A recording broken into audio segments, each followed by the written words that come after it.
കൊച്ചിയിൽ രാത്രിയിൽ കാറുകളുടെ മത്സരയോട്ടം ക്വീൻസ് വർക്ക് വേയിൽ ഇന്ന് പുലർച്ചെ 1 മണിയോടെയായിരുന്നു ഈ മത്സരയോട്ടം. അനധികൃത സൈലൻസറുകൾ ഘടിപ്പിച്ച 3 കാറുകൾ സെൻട്രൽ പോലീസ് ഇപ്പോൾ കസ്റ്റഡിയിലെടുത്തിട്ടുണ്ട്. അങ്ങനെ ഒരു അതായത് ഇവര് ലഹരി ഉപയോഗിച്ചതിന് ശേഷമാണ് ഈ രീതിയിൽ മത്സരയോട്ടം നടത്തിയത് എന്നുള്ളൊരു വിവരം പോലീസിന്റെ ഭാഗത്തു നിന്നും എന്തായാലും ലഭ്യമായിട്ടില്ല. പക്ഷേ ഈ സാധാരണ നിലയിൽ കൊച്ചിയിൽ ഈ രാത്രികാലങ്ങളിൽ നൈറ്റ് റൈഡ് എന്നൊക്കെ പറഞ്ഞുകൊണ്ട് ഈ രീതിയിലുള്ള മത്സരയോട്ടങ്ങൾ സർവ്വസാധാരണമായിട്ട് കൊച്ചിയിൽ നടക്കുന്നതാണ്.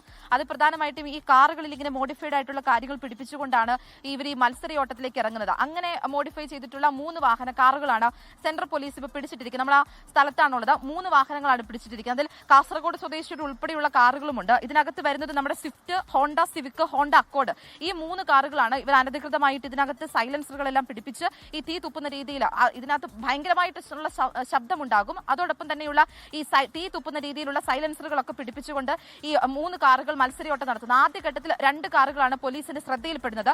ഈ 2 കാറുകൾ പിടിച്ചുകൊണ്ട് സെൻട്രൽ സ്റ്റേഷനിലേക്ക് വരുന്ന വഴി ഈ പോലീസിന്റെ വാഹനത്തിന് പിറകെ മറ്റൊരു വാഹനം, അതായത് കാസർഗോഡ് സ്വദേശിയുടെ ആയിട്ടുള്ള മറ്റൊരു വാഹനം അതിന് പുറകിലായിട്ട് ഒരു മത്സരയോട്ടമാണ് എന്ന് കരുതി പുറകിലായിട്ട് വരികയാണ്. അങ്ങനെയാണ് 3ാമത്തെ വാഹനം പിടിക്കപ്പെടുന്നത്. നിലവിൽ എന്തായാലും 3 കാറുകൾക്കും ഫൈൻ ഇട്ടിട്ടുണ്ട്. ഉച്ചയോടുകൂടി കേസെടുക്കുമെന്നാണ് എറണാകുളം സെൻട്രൽ പോലീസ് പറഞ്ഞിരിക്കുന്നത്. ഇതിനകത്ത് പറയേണ്ട ഒരു കാര്യം, നമ്മൾ നൈറ്റ് ലൈഫ് എന്നൊക്കെ പറഞ്ഞ് കൊച്ചിയുടെ പല സ്ഥലങ്ങളിലായിട്ടും ഈ രീതിയിലുള്ള വാഹനങ്ങൾ മത്സരയോട്ടങ്ങളും അതോടൊപ്പം തന്നെ ചില ആളുകളൊക്കെ ലഹരി ഉപയോഗിച്ചുകൊണ്ടൊക്കെ ഈ രീതിയിൽ മത്സരയോട്ടം നടത്തുന്നുണ്ട്. പക്ഷേ ഈ യുവാക്കൾ ലഹരി ഉപയോഗിച്ചിട്ടില്ല എന്നാണ് പോലീസ് പ്രാഥമികമായിട്ടും നൽകുന്ന